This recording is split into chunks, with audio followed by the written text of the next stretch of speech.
Entrepôt d'alimentation. Méran ouvert à tous, sans carte de membre, 10 000 produits alimentaires et équipements qualité restauration.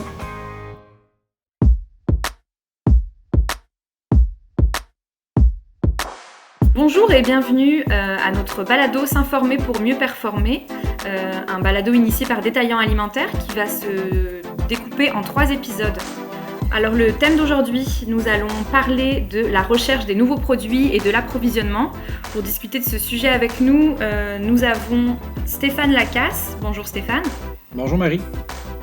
Donc Stéphane Lacasse est directeur des affaires publiques et gouvernementales à l'Association des détaillants alimentaires, l'ADA. Et nous avons Sylvie Cloutier. Bonjour Sylvie. Bonjour Marie.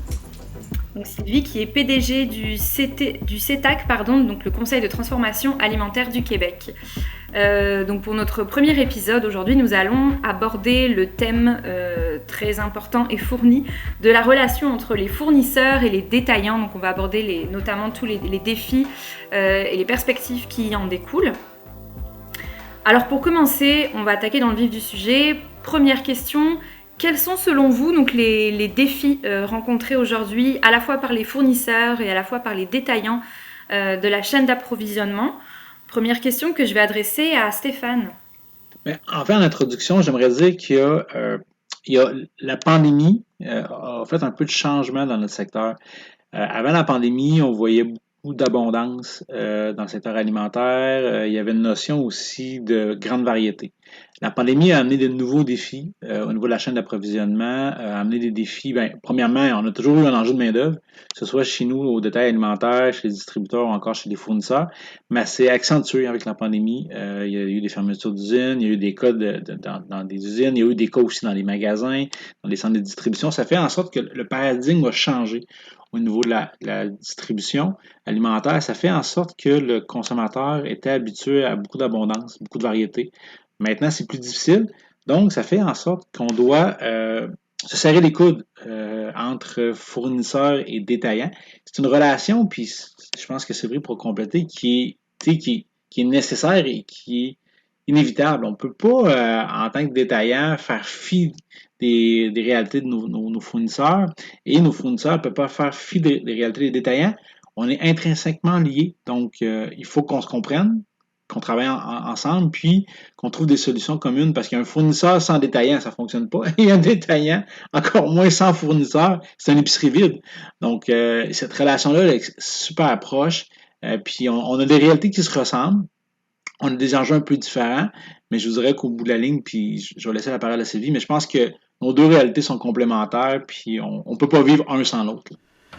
En fait, si je peux poursuivre sur ce que Stéphane vient de dire, évidemment, on peut dire qu'on est revenu à une certaine normalité. Peut-être qu'elle ne durera pas, mais pour l'instant, du moins, oui. Et la pénurie de main-d'œuvre demeure. Et la pénurie de main-d'œuvre n'est pas seulement qu'au niveau manufacturier, alimentaire ou chez les détaillants, elle est partout, puis elle est dans l'ensemble de la chaîne de valeur agroalimentaire. Donc, ce que Stéphane disait il y a 2 secondes, c'est qu'effectivement, il y a des produits qui ont disparu des tablettes. Les gens s'en sont pas vraiment aperçus. Mais par exemple, il y a des formats de produits qui ont disparu, différents formats ou certains produits qu'on ne retrouve plus du tout. Et c'est par obligation que les transformateurs alimentaires ont dû arrêter ces productions ou au moins diminuer. Puis c'est la raison principale étant la pénurie de main-d'œuvre. L'autre enjeu qu'on a aussi actuellement, puis qu'on partage tant du côté détail que évidemment transformation alimentaire, c'est la pandémie. C'est que la pandémie a amené des coûts absolument faramineux partout sur l'ensemble de la chaîne. Donc on se retrouve avec des problèmes d'approvisionnement, des problèmes de coûts dus au transport, de la marchandise, dû aux fermetures. Évidemment, tout le monde a été impacté par la pandémie. Il y a eu des fermetures partout dans le monde. Donc, on reçoit, par exemple, des contenants emballage de l'Asie. Bien évidemment, si les contenants emballage n'arrivent pas ou arrivent à des coûts abracadabrants, mais on n'a pas nécessairement les moyens de continuer à fabriquer les produits de la même façon. Et surtout, on ne peut pas non plus refiler les factures actuellement aux consommateurs là, du jour au lendemain. Alors, on a des enjeux qui sont absolument terribles actuellement, tant du côté de la fabrication des aliments que le détail. Donc oui, l'enjeu principal semble vraiment être ce problème de main-d'œuvre en fait, qu'on retrouve dans beaucoup de secteurs d'ailleurs.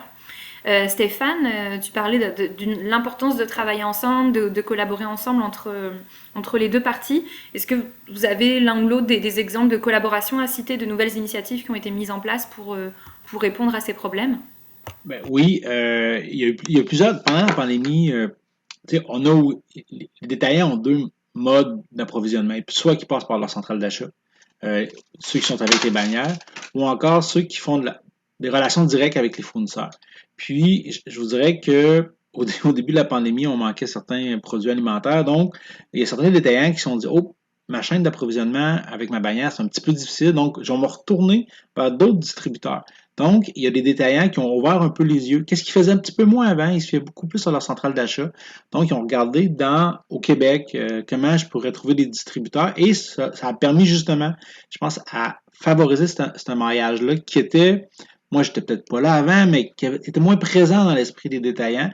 Quand il te manque des produits, là, puis que ton client il en a besoin, puis que les restaurants sont fermés, puis il reste plus grand-chose, puis qu'il te manque de salade, là, ben, tu vas regarder c'est quoi les distributeurs locaux, puis tu vas appeler, puis tu vas prendre le téléphone, puis tu vas trouver des distributeurs, des fournisseurs, puis tu vas créer une relation. Fait que la pandémie a amené ça. Donc ça, c'est un bon côté. Il y a une latitude aussi de plus en plus présente, puis les bannières commencent à laisser plus de latitude encore aux détaillants sur cet enjeu-là de fournisseurs parce que eux, bon, ils ont un pouvoir d'achat, mais en même temps, les fournisseurs locaux, les détaillants veulent travailler avec leurs fournisseurs locaux, le consommateur le cherche aussi. Donc, je vous dirais qu'il y a eu quand même une espèce de débrouillardise là, qui s'est fait au niveau des détaillants pour trouver des fournisseurs, puis être capable de rebâtir une relation d'affaires de proximité. Oui, à ça, moi, j'ajouterais que justement, au début de la pandémie, il y a une cellule de crise qui a été mise en place. Et tous les intervenants de la chaîne alimentaire de la terre à la table étaient autour de cet appel-là, en fait. Et on était capable, presque en direct, de voir quels étaient les manques, les besoins et comment on pouvait aider à combler ces manques et besoins. Donc, et effectivement, on a tenté de mettre en lien et en contact les fabricants d'aliments avec les détaillants dans les régions. Et je pense que ça a très bien fonctionné. En fait, je pense pas qu'on a vraiment manqué de quoi que ce soit pendant la pandémie. Puis, quand on a eu certaines pénuries, ben c'était une question de jours où on a retrouvé ces produits-là sur les tablettes, simplement parce que, justement, les détaillants travaillaient avec leurs fournisseurs locaux. Alors, on a vraiment aussi favorisé ou ouvert une économie circulaire. Et donc, finalement, ça a mis en place des choses, des nouvelles techniques, des nouvelles pratiques qui ont émergé de la crise, en fait. Je voudrais qu'on parle aussi du guide des bonnes pratiques. Selon vous, qu'est-ce que ça va changer dans cette relation entre les fournisseurs et les détaillants? Sylvie, par exemple, qu'est-ce que tu en penses? Quel est ton avis là-dessus? En fait, si je veux être capable de résumer quelle est la situation actuelle, c'est comme si on signait un contrat avec Hydro-Québec, par exemple, et que dans le milieu de l'année, Hydro décidait qu'il changeait ses tarifs, ses prix, et que contrat ou pas, ben écoute, tu as une hausse de tant de pourcents ou on t'oblige à faire telle chose ou telle chose. Donc, le code de bonne pratique doit ramener les obligations contractuelles, notamment entre un détaillant ou plutôt un grand distributeur alimentaire et ses fournisseurs. c'est tout simplement de revenir à des relations plus harmonieuses et surtout plus prévisibles. Parce que l'enjeu actuellement des relations, c'est on est toujours face à l'imprévisible. Un détaillant, pas un détaillant, mais un grand distributeur alimentaire va décider qu'il investit massivement dans les ventes en ligne, par exemple, et va retransmettre la facture à ses fournisseurs dans le milieu d'une année donnée. C'est ce que déplorent les transformateurs alimentaires. C'est l'imprévisible, finalement. Alors, on souhaite et on espère que ça va ramener un certain équilibre à travers un code de bonne pratique. Je suis tout à fait d'accord avec ce que Sylvie vient de dire. La question de prévisibilité est super importante, autant pour nous que pour les fournisseurs. Quand tu as une facture à payer, ben, tu la respectes, tu respectes le contrat. Et d'un autre côté aussi, c'est la même chose au niveau des approvisionnements. Donc, le code va permettre d'avoir de solidifier des liens d'affaires qui existent déjà et dans le respect des deux parties. Autant pour les transformateurs qui font affaire avec les grands distributeurs, mais aussi au niveau des détaillants, au niveau de la prévisibilité, au niveau des fournisseurs. Parce que quand tu signes un contrat d'approvisionnement, ben, au niveau local qu'au niveau national, ben, tu veux t'assurer une prévisibilité. Et l'inverse, tu veux pas non plus qu'il change son contrat en cours de route puis dire hey, ben, by the way, je manque de main-d'œuvre et je t'envoie 10% de plus cher de frais. De deux côtés, je pense que la prévisibilité va être super importante parce que, on gère de l'alimentaire, donc du vivant, mais on gère aussi des relations humaines. Et tu ne veux pas arriver dans une période d'affaires aussi importante et qu'il y ait des conflits. Donc, le code va permettre de donner des balises autant pour les fournisseurs que pour les détaillants et les grands distributeurs, mais également aussi un règlement des différends. Et ça, je pense que ça, c'est intéressant. Et je pense que le message, autant au niveau des transformateurs et des distributeurs, c'est que je pense qu'on est capable, entre nous, de bien gérer. Et un règlement des différends pourra permettre, comme c'est dans le cas des fruits et légumes, de baliser, en fait, puis d'un côté comme de l'autre. Donc, autant, il ne faut pas qu'il y ait d'abus des détaillants, il ne faut pas qu'il y ait d'abus non plus des fournisseurs. Puis je pense que ces balises-là qui se fait avec l'industrie, je pense que c'est l'industrie entre elles qui peut s'asseoir puis dire voici comment on gère et voici comment il faut se respecter un et l'autre. Puis je pense que ça va gagner dans le temps, puis je pense que ça va favoriser nos relations qui sont déjà bonnes, mais des fois, il y a certaines personnes qui décident d'abuser, puis il ne faut pas que ça arrive. Oui, donc finalement, les deux enjeux principaux, on a parlé de problèmes de main-d'œuvre, on parle d'imprévisibilité. C'est deux choses qui ont été extrêmement renforcées par la crise et la pandémie, donc qui a mis tout le secteur un peu dans l'œil du cyclone. On a cité quelques initiatives qui ont été mises en place pour renforcer ces liens entre fournisseurs et détaillants. Est-ce que vous en avez d'autres que vous aimeriez mettre en avant et nous expliquer ce matin? Moi, je peux parler du concours qu'on met en place, qui s'appelle le concours des aliments du Québec dans mon panier. J'invite en fait tous les détaillants qui nous écoutent à participer le plus possible au concours. Je vous explique le concours, c'est un concours de marchandisage. Donc, un détaillant doit faire une association avec un fournisseur et décider de mettre un produit certifié Aliments du Québec lors d'une période de marchandisage. On parle de 3 semaines à peu près durant l'été pour faire connaître un nouveau produit à la clientèle. Et il faut que ce soit un produit, bien sûr, signé Aliments du Québec. Donc, certifié Aliments du Québec. Donc, on favorise l'achat local et on fait découvrir un nouveau produit. Donc, le détaillant a l'avantage de dire, ben moi, je veux justement mettre de l'avant, puis les consommateurs cherchent les produits en magasin, cherchent l'identifiant. Donc, si pendant 3 semaines, je peux mettre un nouveau produit, puis j'invite aussi, je parle à des détaillants, donc quand vous cherchez un produit, essayez d'un peu de faire de la nouveauté. Parce que des fois, oui, il y a des produits forts québécois qui sont intéressants à faire découvrir, mais d'un autre côté, il y a des produits aussi un peu moins connus qui gagnent à être connus. Puis je pense que, même chose au niveau des fournisseurs, si vous avez des nouveaux produits à faire découvrir aux consommateurs pour détaillants, puis j'espère qu'en 2022, on va être capable de faire des meilleures dégustations en magasin. Mais si vous avez des produits à faire découvrir, c'est intéressant de dire moi je lance un nouveau produit ou je suis un petit fournisseur dans ma région. J'aimerais aller au détail alimentaire, je ne sais pas trop comment que ça fonctionne. Je vais aller dans un magasin, je vais tester des choses, je vais voir c'est quoi la réaction de la clientèle. Je pense que c'est le type d'initiative-là qu'on lance, le concours. Puis je pense que c'est une bonne chose pour faire découvrir les produits. Puis je pense que pour un détaillant, c'est de se démarquer et d'être original et de ne pas prendre toujours les mêmes layouts puis mettre ça de l'avant. Là, je pense que le concours permet vraiment une originalité puis de même mettre en compétition des départements. Il faut mettre le département des fruits et légumes en compétition avec le département des du surgelé, par exemple, puis les deux vont se compétitionner dans le cadre du concours. Ça peut être intéressant à l'intérieur même d'un magasin.